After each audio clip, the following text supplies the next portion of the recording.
back to Chapter. Today we go over Part 1, Chapter 5 of George Orwell's 1984. In this chapter we meet Syme, a co-worker of Winston's. Syme is an expert in newspeak and is called a philologist. Syme explains how proud he is of destroying words and narrowing the English language into newspeak. He also explains how thought crime will one day be completely eliminated due to the lack of mode to express it through the lessening of the language by newspeak. Winston remarks how he knows that Syme is going to be vaporized one day because Syme is too smart for his own good. We find out a little bit more about proles in this chapter and that, according to party members, they aren't considered people. We learn a new newspeak term called duckspeak, which makes people seem more like robots and less like individually thinking humans. Winston also explains that orthodoxy to the party means that you're basically unconscious to everything that's going around and just accept everything the party tells you to be true. We also hear a little bit more from Tom Parsons in this chapter.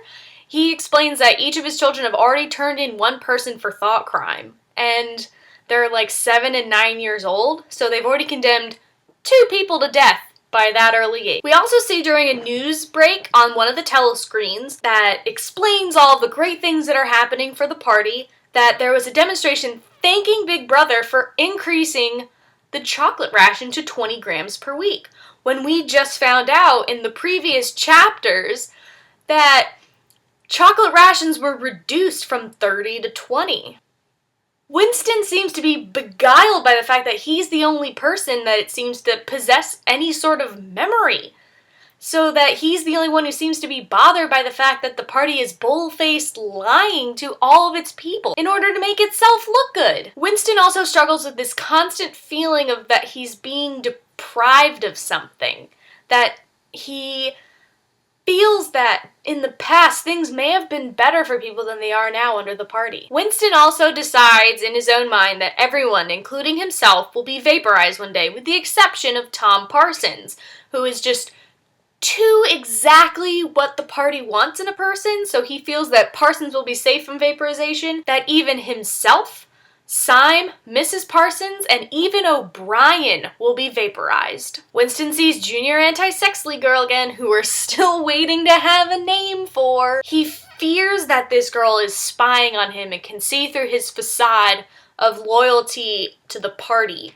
So he's very wary of her at this point. We learn that wearing an inappropriate facial expression is considered a face crime and is punishable by law. So say you look a little bit disgruntled by the fact that you're eating some tasteless pink spongy stew, you can get arrested.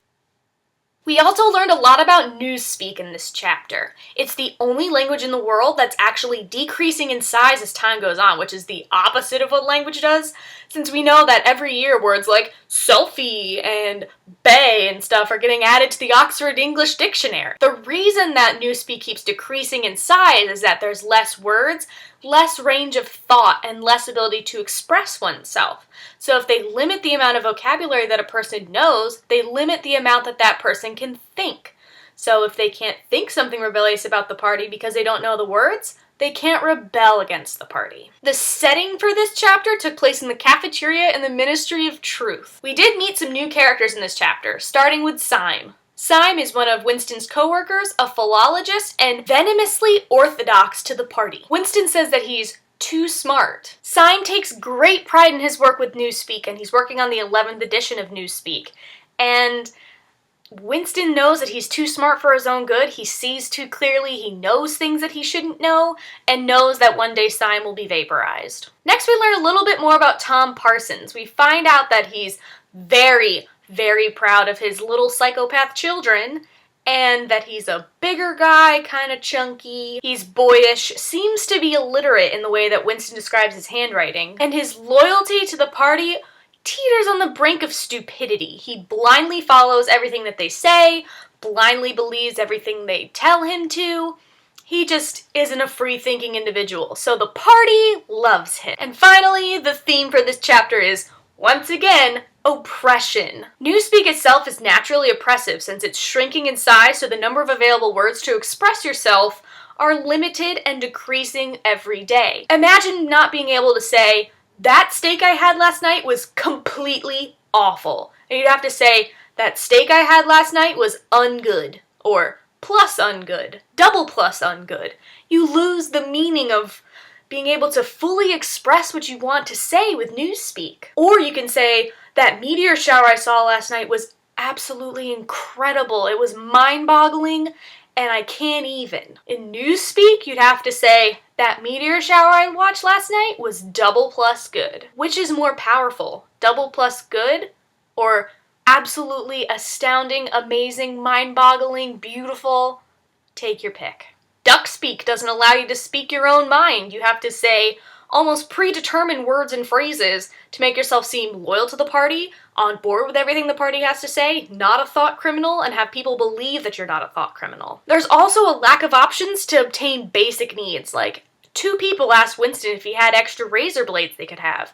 Who isn't able to walk into a CVS, a Walgreens, a Rite Aid, a Walmart, a grocery store, and buy razor blades nowadays?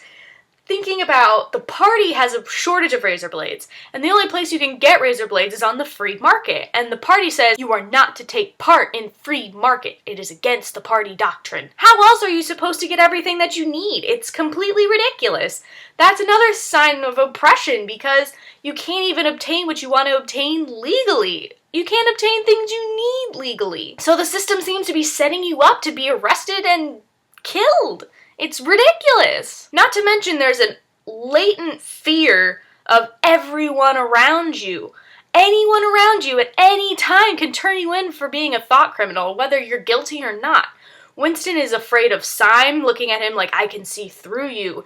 He's not so much afraid of Parsons because he doesn't think Parsons is that intelligent, but he's afraid of Junior Anti-Sex League Girl, he's afraid of the telescreens, he's afraid of the Parson children. He's afraid of almost everyone around him being able to turn him in for a crime he may or may not even commit. So that was part 1, chapter 5 of George Orwell's 1984. I'll see you in the next chapter. Be sure to subscribe to make sure you see all of the other videos in this series and be completely caught up with 1984. Thank you for watching chapter to chapter. I'll see you next time. Bye!